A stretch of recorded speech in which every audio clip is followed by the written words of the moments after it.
Welcome to the Buck Brief, coming to you live from the RNC. Day 2, and we talked yesterday about J.D. Vance, the VP for Trump. Very exciting stuff.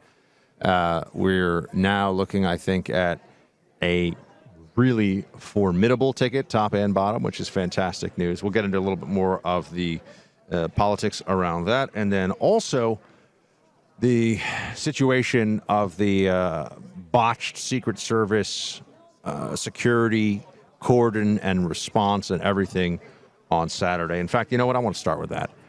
The latest from the director of the Secret Service is that they didn't station a person on the rooftop because they thought that it would be dangerous with the slope on the roof for the agent to be there. Now, I have never worked the Secret Service. But I have spent time around a lot of military and law enforcement, back especially when I was in the CIA. And here's the thing.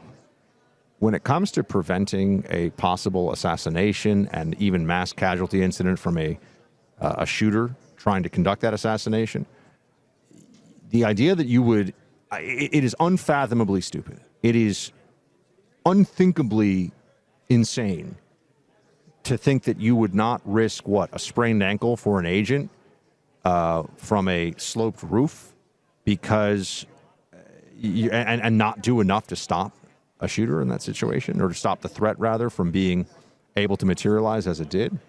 I honestly couldn't believe when that first happened that was really something that the head of the Secret Service, Kim Cheadle, would say. It just struck me as that's not possible. They can't be that incompetent, but it really is. And I think that one of the problems that we're going to have with this now is the people who are feeling much more conspiratorial about what happened, they're going to be able to fall back on this, which is, do you really expect me to believe that they are that dumb? The people making these decisions, or that incompetent, perhaps. Maybe it's not an IQ issue, obviously, but it's a judgment issue. Do you really expect me to believe that they're that inept? And I think, unfortunately, I have to say, yeah. They're that bad at this, at making decisions that can have massive consequences for the nation. How you fix that, it has to be, today we spoke to a bunch of senators. We spoke to Tim Scott. We spoke to Marsha Blackburn, Eric Trump, Donald Trump's one of his sons. One of the things that keeps coming up is, how do we fix the culture in these agencies? And it's not an easy thing to fix. These are massive, bloated bureaucracies. And again, I speak of what I know here because I worked in one of them for a number of years. And to try to get people to be much more, it's not much more efficient. It's not catastrophically horrible at it. It's easier said than done. I think that Trump is going to have to find very good people to clean things up at places, whether it's Secret Service, CIA, FBI, DOJ. Spoke to Alina Habba today, actually. She said, I said, would you be willing to maybe think about something in the DOJ for Trump? She says, if the president wants me to serve, I will serve in whatever capacity he needs in his administration, President Trump. So there are people who recognize this and understand that this is going to be an all-hands-on-deck effort to fix some of these problems in some of the institutions that are, with the Secret Service, they had one job, honestly. They have one job, which is to protect people who are under particular threat because of their role in the United States government, or their relationship to people in the United States government. And it was a failure at all levels. How can they not have a resignation or a firing at this point? Nobody seems to want to even offer up an answer to that, but it strikes me as absolutely absurd and insane that that's where we are. So that's been a lot of the talk here today is still around what happened. And I'll say that, last night, Donald Trump walked out, and I saw it live, and he had a patch on his ear here at the RNC from obviously being hit in the ear with a .556 round.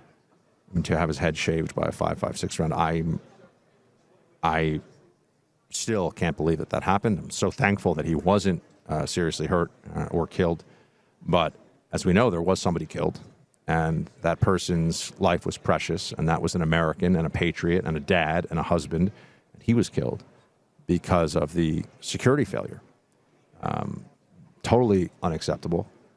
But Trump coming out with the ear patch on, yeah, I mean, this is, it's like we've entered a whole new level of the, not just the political momentum, but the sense of destiny, and that he is walking with destiny, or he is a man of the moment in a way, Donald Trump, in a way that even exceeds what we've seen before. It's remarkable stuff, it really is.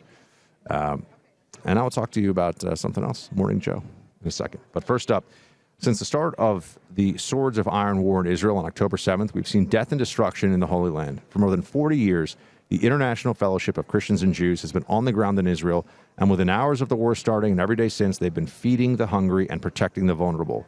The attacks continue in the north and the south in Israel, but there are resilient survivors who bravely share their stories in a series the fellowship calls Faces of Iron. Survivors like Shuki, who on October 7th saved himself and 8 others.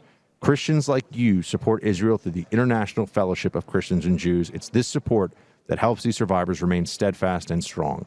To hear more stories like the one about Shuki, who saved 8 people by helping them get into a bomb shelter during the attack and holding that door closed, it's an incredible story. Please visit supportifcj.org. That's supportifcj.org.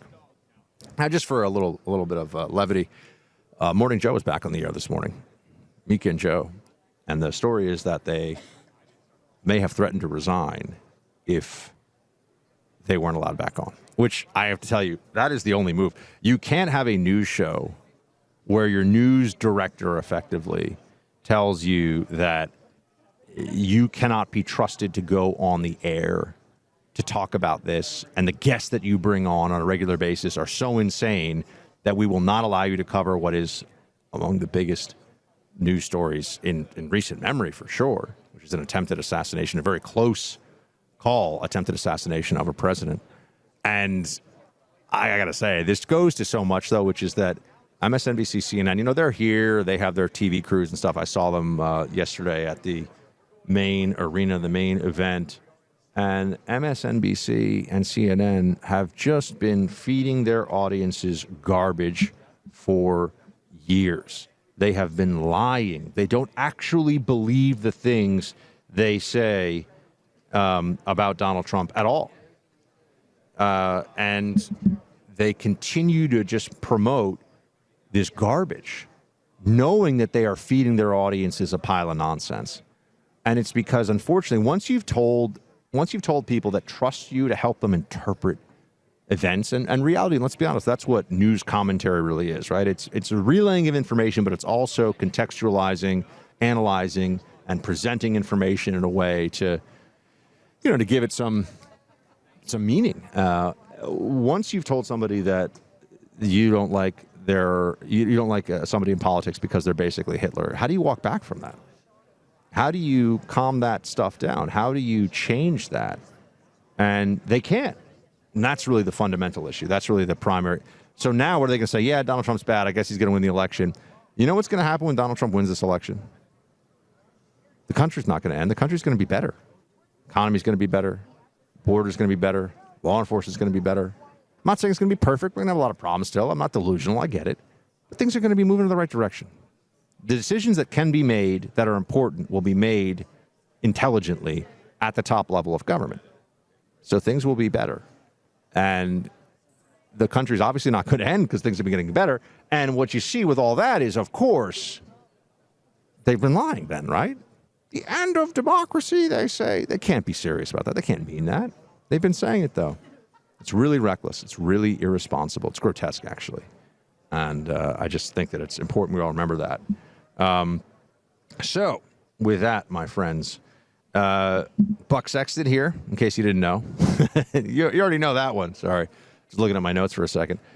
Good friend and business partner of mine, Porter Stansberry, he did something that's really unexpected. He's a multimillionaire who's built the most successful financial research firm in America today. And he did it all by knowing what's coming and understanding the markets and the future of the economy. He changed his salary to $1 a year. Why would he do that? Porter says it's because he's not greedy and he simply doesn't need the money. But more importantly, it's because he says he's found a much better way to save and get paid. Porter says there's a new form of money in America. It's making some people very rich. Most of the richest people in America use it, and you can too. I strongly recommend you check out Porter's latest detailed presentation online at secretcurrency2024.com. That's secretcurrency2024.com. He details how to protect and grow your wealth in the years to come using America's new money. I doubt you'll see this idea or opportunity discussed anywhere else. So take a few minutes, check it out. Go to secretcurrency2024.com, secretcurrency2024.com. Thank you, by the way. We have crossed 1,000 subscribers on this little YouTube project we're doing here. I know we have a lot of people listening on the podcast. Thank you for that. But if you haven't, and if you're on YouTube, it's fun to watch the video. Right now I'm on the road, so it's not as professional looking as it normally is. But go to the Buck Brief, subscribe to the Buck Brief. And you'll see here also Crockett Coffee. Have you tried your Crockett Coffee yet? Go to crockettcoffee.com. So subscribe to the Buck Brief on YouTube. Go to crockettcoffee.com. And I will talk to you tomorrow. Shields high.